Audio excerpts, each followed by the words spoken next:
Bonjour à tous et bienvenue sur cette vidéo spéciale vide-grenier. Ce matin, j'ai eu le bonheur d'aller dans un vide-grenier pas très loin de chez moi et ça faisait bien longtemps que je n'avais pas trouvé de petits trucs et là j'étais content. Je me suis lâché. J'ai enfin trouvé quelques petits trucs bien sympathiques où je vais vous les présenter tout de suite. Alors, il y aura de la BO, il y aura quelques des DVD, il y aura de la VHS pour la déco derrière, et il y aura un 33 tours et quelques livres. Allez, c'est parti, on y va. Alors, en BO, j'ai trouvé le CD de Tequila Sunrise. Et oui, j'étais trop content de enfin le retrouver et je l'ai écouté tout à l'heure. Je n'avais aucun souvenir qu'il y ait autant de chansons dedans, hein. Au final, il n'y a qu'une entre guillemets BO officielle du film, hein. Tout le reste, ce ne sont que de la chanson. Et c'est très sympathique, honnêtement. Un super trouvaille pour 1 euro. Je suis trop content. On continue. Et là, c'est pareil. Je cafouille, je trifouille. Et voilà, la BO de Interview avec un vampire. Donc elle est assez glauque, hein, forcément. C'est morose également. Une composition de Elliot Goldstein. Et honnêtement, je suis super content de l'avoir trouvé avec cette fameuse chanson Sympathy for the Devil par les Guns N' Roses, hein, la chanson de fin. Voilà, pour 1 euro également, hein, tous les CD sont à 1 euro. Une petite trouvaille par curiosité, Disney Spectacular. Voilà, donc ce sont les musiques de défilés du parc Disney, hein. Dedans, vous avez la chanson The Small World, hein, quelquefois on ne la connaît pas assez. Le baroque On Down, donc de Main Street Electric Parade, Disney Fantasy Medley. Enfin voilà, c'est toutes les musiques qu'on pouvait retrouver sur le parc. Je l'écoutais, c'est honnêtement assez sympathique. Et le dernier, honnêtement, bon, c'est pas un chef-d'œuvre, hein. J'avais la BO du 1, on peut dire ce qu'on veut, même s'il est beaucoup moins bien. Moi, je trouve ces chansons également bien sympathiques, autant que le film. La BO de Grease 2. Hop, alors je vais essayer, voilà, de Grease 2, avec Michel Pfeiffer, et je sais pas si c'est vrai, mais ça m'a l'air d'être Michel Pfeiffer qui chante dedans également. BO assez sympathique, hein. Bon, forcément, on préfère la première du nom, mais voilà, pour 1 euro.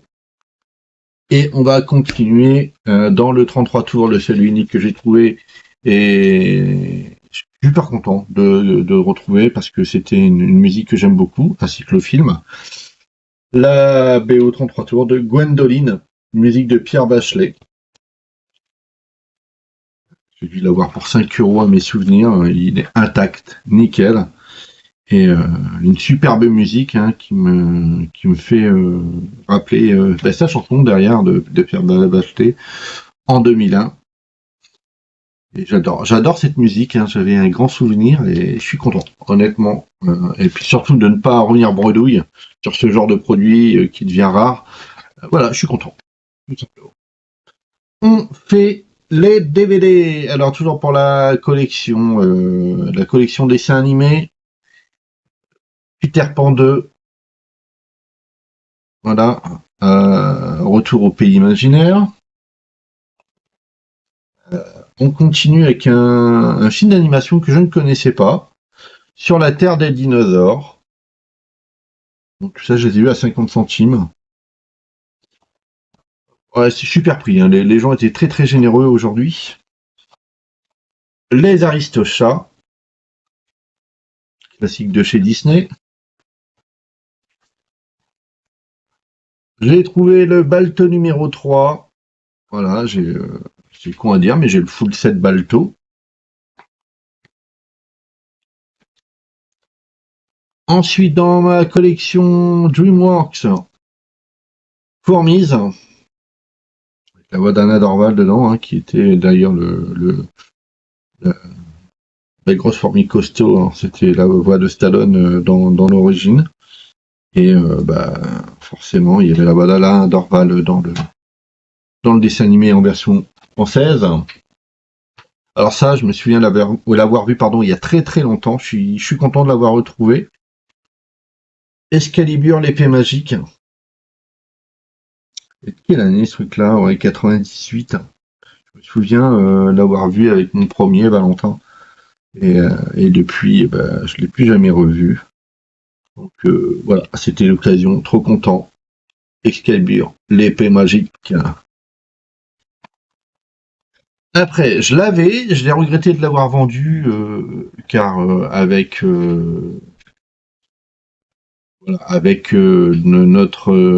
notre vie de fou où on n'a plus le droit de rien dire et de rien faire.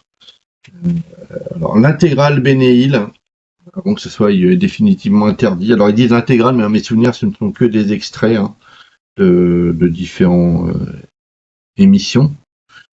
Mais parfois, voilà, il est tard, on sait pas quoi regarder, et moi, ça va être un plaisir de regarder ce Bénéil de temps en temps. Moi, je kiffais, ça me rappelle des grands souvenirs. Chez ma grand-mère, hein, j'ai mangé tous les dimanches soirs, et avec mon grand-père, on regardait ça, c'était trop bien.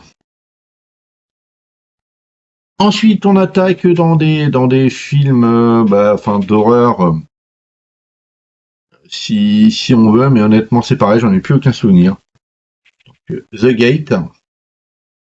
Donc ça, c'est le genre de film, je ne sais pas si je vais oser le regarder derrière, hein, ça sera sur la télé dans la chambre. The Gate 2. Ça, c'était la même personne qui les avait. Jason va en enfer. Bête, la nuit des chauves-souris. Ça, je me souviens l'avoir loué en DVD, hein, quand les VHS étaient terminés. J'en avais gardé un bon souvenir. J'en ai des vaguement souvenirs, mais c'était pas trop mal. Ensuite, ça je connais pas du tout. Alors vous allez peut-être m'aider les amis. C'est noté. Alors d'après une histoire de Stephen King, d'après une histoire de Stephen King, The Night Flyer. Je ne sais pas si ça vous parle, hein, j'aimerais savoir ce que vous en pensez en commentaire. Bon, ça m'a l'air d'être un bon petit téléfilm. À regarder derrière, hein. Pas de monter trop sur les effets spéciaux, mais en ce moment c'est ce que je recherche, hein, justement. Alors, si ça vous parle, je vous lis un peu l'histoire. Stephen King, le maître incontesté de l'épouvante, signe une terrifiante histoire de vampire des temps modernes.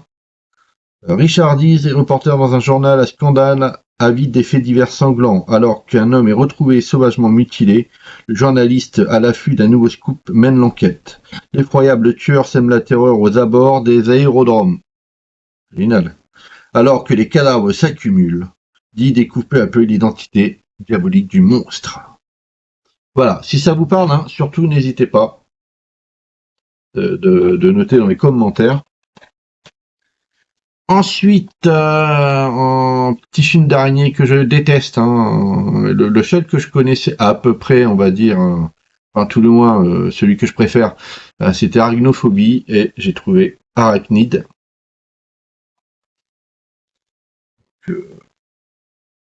Hop. Bon, ça, j'en ai déjà entendu plus ou moins parler. Toujours en commentaire, hein, n'hésitez pas. Alors ça, je les ai jamais vus. J'avais vu le remake. C'est pourri quand même. Hein. Et j'ai jamais vu. Hein, c'est plutôt des films à l'époque sûrement de Vidéoclub. Demon House. Hop. Demon House. Il est tout neuf. Enfin, il est tout neuf.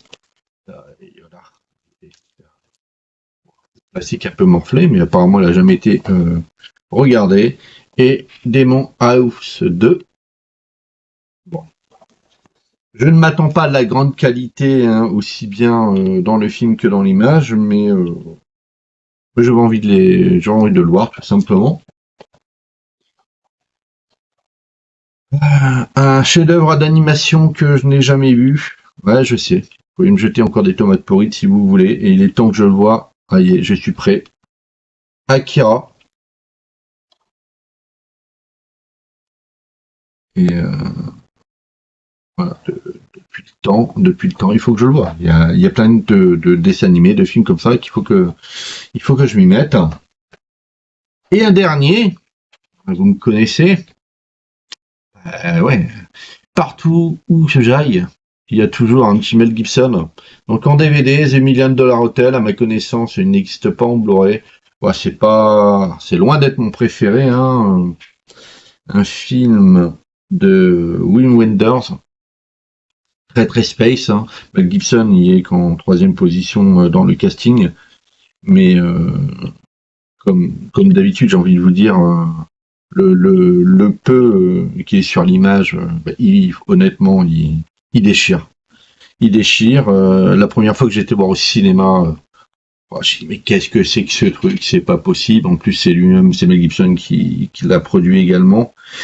Et avec le temps, j'ai appris à l'apprécier. Hein. Bon, attention, c'est pas le film que vous allez regarder si vous êtes très fatigué. Hein. Honnêtement, il faut s'accrocher quand même. Hein. C'est un rythme très très lent.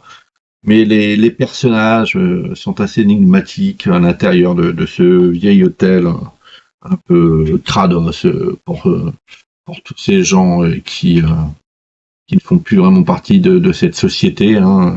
Ils sont tous fous là-dedans. Et, euh, et un meurtre. Et oui, c'est ça. Enfin, quelqu'un est mort et Mel Gibson mène l'enquête.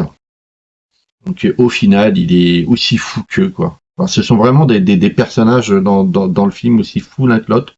Hein, même le personnage qu'on prend entre guillemets normal, hein, il a l'air d'être aussi dézingué qu'eux. Et, et c'est ça, c'est The Million Dollar Hotel. Honnêtement, si vous ne l'avez pas vu, je vous le conseille. Non pas parce que c'est vraiment avec Mel Gibson, mais voilà, je vous le conseille, mais voilà, il faut vraiment le regarder quand on est en forme. Voilà pour les DVD. En livre, Le Diamant du Nil, offert à l'époque avec 33 Export, hein, donc c'était cool. Hein. Tu buvais un pack de bière et tu avais un bouquin. Donc j'envisage de retrouver un peu les films que j'aime en format bouquin comme ça, d'après le scénario. Et, et ce qui est drôle, c'est voilà, ce qui est drôle, c'est qu'on voit Johan Wilder. Par contre, c'était comme si c'était le roman de la romancière qui est dans le film. Je ne vais pas Kathleen Turner. Je trouve que c'est amusant. Quelques livres qui n'ont rien à voir avec le cinéma, mais je me souviens les avoir eus quand j'étais adolescent. C'est la collection L'heure de l'angoisse suspecte. Je sais pas si ça vous dit quelque chose. La collection Haute Tension. Voilà. Donc c'est des petits bouquins qui se lisent assez vite, hein, basés sur le fantastique et l'horreur. Donc là, j'ai Rose, Rouge, Sang, L'ombre de l'arbre mort, Sortilège vaudou, Épouvante, épouvante en direct. Hein, ça me fait penser à l'image de Retour de la nuit des morts vivants ou Life Force. Enfin, je sais pas, un des deux. Et Puissance occulte. C'est des petits bouquins, ça fait quoi, 150 pages à tout casser, mais voilà, j'ai envie de les relire. J'avais toute la collection quand j'étais adolescent. Et là, on va passer au VHS, hein, qui iront côté déco derrière. Et si un jour j'en ai marre, ils iront sûrement chez Cédric. Pour 50 centimes, j'ai trouvé Universal Soldier. C'est pas des, c'est c'est pas de la loc, hein. Je sais que j'ai pas fait de grandes affaires, hein, même à 50 centimes, mais bon, je trouve ça sympa.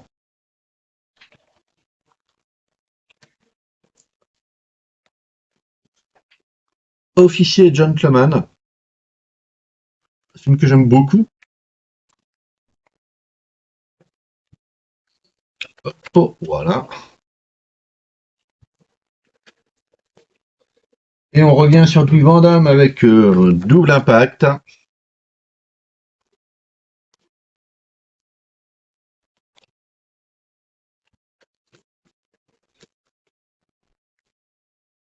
Toujours Van Damme avec Cyborg. Canon Delta Vidéo, que de souvenirs. Et le dernier où j'adore la VHS. J'adore la VHS, enfin je veux dire, j'adore l'affiche de cette VHS, enfin, j'adore la jaquette, j'en perds mes mots. Haute sécurité. Honnêtement, elle a de la classe celle-ci. Gaumont Columbia RCA. Elle a vraiment de la classe celle-ci. Ouais, j'aime beaucoup. Je sais pas ce que vous en pensez, dites-le moi dans les commentaires. Mais elle a de la classe, j'aime beaucoup. Bah écoutez, voilà pour ces petites trouvailles. Hein. C'est pas des grands trucs de collection, mais en tous les cas, ça va dans la mienne.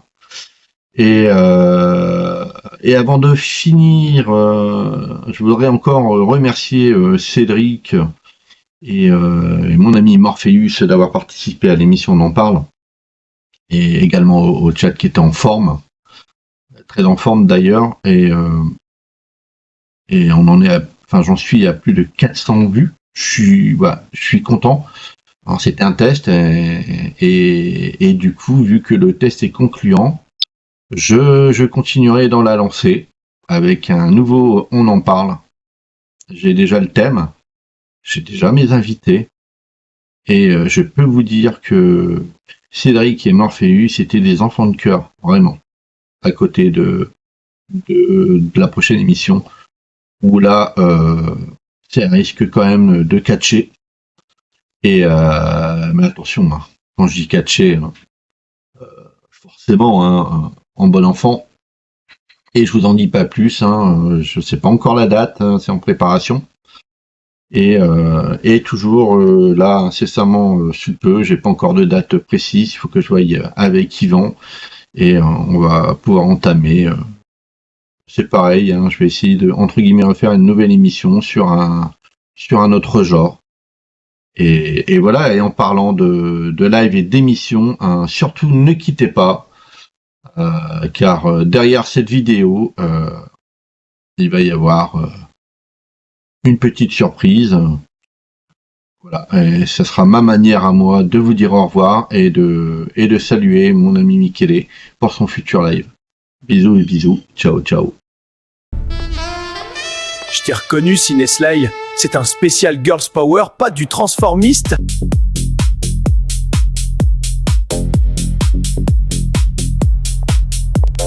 Salut bébé, tu montes ?